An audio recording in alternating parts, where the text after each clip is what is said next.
നമസ്കാരം. ചാനൽ 91 8 മണി വാർത്തകളിലേക്ക് സ്വാഗതം. ഇന്നത്തെ വാർത്തകൾ. സംഗീതിക മ്യൂസിക് ക്ലബിന്റെ രണ്ടാം വാർഷികാഘോഷവും നാടക ചലച്ചിത്ര ഗാനമേളയും. കാർ മരത്തിലിടിച്ച് 3 പേർക്ക് പരിക്ക്. കേരള പത്രപ്രവർത്തക അസോസിയേഷൻ മുഖ്യമന്ത്രിക്കും പ്രതിപക്ഷ നേതാവിനും നിവേദനം നൽകി. പിണറായി എഡ്യൂക്കേഷൻ ഹബ്ബ് നിർമ്മാണം പുരോഗമിക്കുന്നു.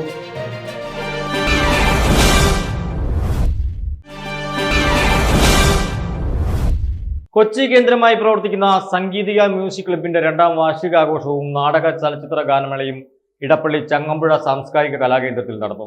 ക്ലബ് പ്രസിഡന്റ് മധു മേനോൻ അധ്യക്ഷത വഹിച്ച യോഗത്തിൽ പ്രശസ്ത പിന്നണി ഗായകനും സംഗീത സംവിധായകനുമായ വിദ്യാധരൻ മാസ്റ്റർ ഉദ്ഘാടനം നിർവഹിച്ചു. യോഗത്തിൽ നാടക രചയിതാവും ഗാനരചയിതാവും സംവിധായകനും നടനുമായ മധു കണ്ണഞ്ചിറയെയും കഥാപ്രസംഗവേദിയിൽ സജീവമായ സാക്സോഫോൺ കലാകാരൻ മാടവന ജോർജിനെയും ആദരിച്ചു. യോഗത്തിൽ സ്വാഗതവും അനുസ്മരണവും സെക്രട്ടറി CK ഗോപിയും രക്ഷാധികാരി S പരമേശ്വരൻ നായർ കൃതജ്ഞതയും പറഞ്ഞു.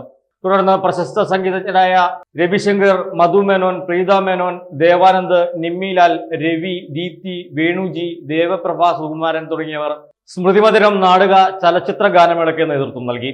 ഗാനമേളയ്ക്കും പൊതുസമ്മേളനത്തിനും സുജീന, സിറ്റ്സൺ തുടങ്ങിയവർ അവതാരകരായി. കാർ മരത്തിലിടിച്ച് 3 പേർക്ക് പരിക്ക്. വെള്ളാങ്ങല്ലൂർ തൃശൂർ കൊടുങ്ങല്ലൂർ സംസ്ഥാന പാതയിലെ മനക്കപ്പടിയിൽ ഞായറാഴ്ച വൈകിട്ട് കാർ മരത്തിലിടിച്ച് ഡ്രൈവർ അടക്കം കാർ യാത്രക്കാരായ 3 പേർക്ക് പരിക്ക്. ഇവരെ തൃശൂർ ജൂബിലി മിഷൻ ആശുപത്രിയിൽ പ്രവേശിപ്പിച്ചു. കാർ ഇരിങ്ങാലക്കുട ഭാഗത്തു നിന്നും കൊടുങ്ങല്ലൂരിലേക്ക് പോവുകയായിരുന്നു. കാറിന്റെ മുൻഭാഗം തകർന്നു. കേരള പത്രപ്രവർത്തക അസോസിയേഷൻ മുഖ്യമന്ത്രിക്കും പ്രതിപക്ഷ നേതാവിനും നിവേദനം നൽകി. കേരളത്തിലെ പ്രാദേശിക മാധ്യമ പ്രവർത്തകർക്ക് സർക്കാർ ആനുകൂല്യങ്ങൾ ആവശ്യപ്പെട്ടുകൊണ്ടാണ് കേരള പത്രപ്രവർത്തക അസോസിയേഷൻ മുഖ്യമന്ത്രി പിണറായി വിജയനും പ്രതിപക്ഷ നേതാവ് VD സതീശനും നിവേദനം നൽകിയത്.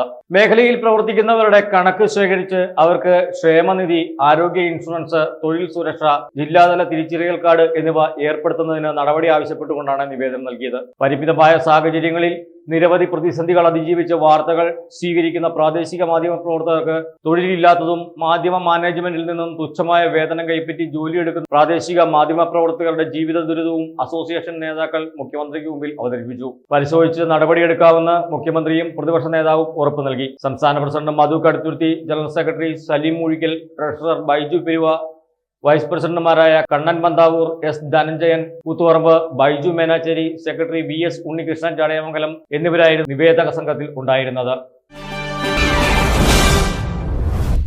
വിജ്ഞാനത്തിന്റെ ചിറകിലേറാൻ പിണറായി എഡ്യൂക്കേഷൻ ഹബ്ബ് നിർമ്മാണം പുരോഗമിക്കുന്നു.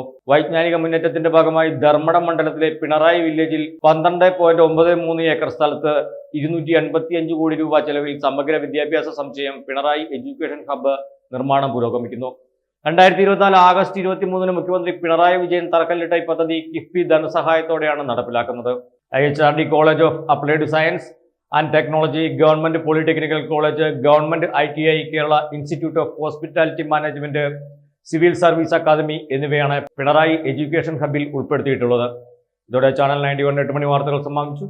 നാളെ രാവിലെ വീണ്ടും 8 മണിക്ക് കാണുന്നവരെ ഏവർക്കും ശുഭദിനം.